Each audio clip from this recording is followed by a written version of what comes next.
The Barnlund'S transactional model of communication. The Barnlund'S transactional model of communication was developed by Dean Barnlund'S in 1970.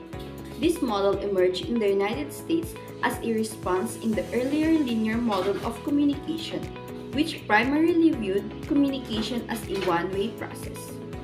The model emphasizes dynamic, continuous, and simultaneous nature of communication, where both the sender and the receiver are actively involved in the process. It highlights that communication is not just about receiving messages, but also interpreting and responding them in real time. Why did Dean Barnlund'S create this transactional model of communication?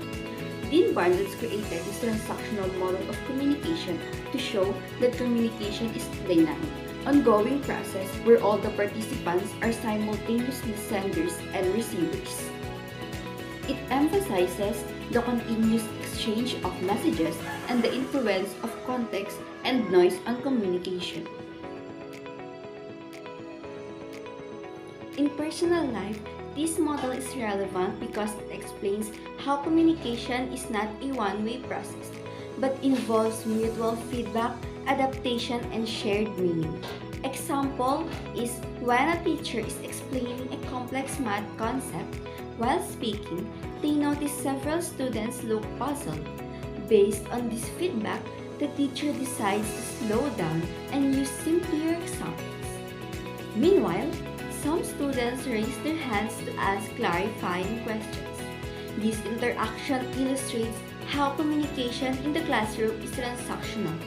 Both teacher and students are continuously shaping the communication process through feedback, nonverbal cues, and contextual factors.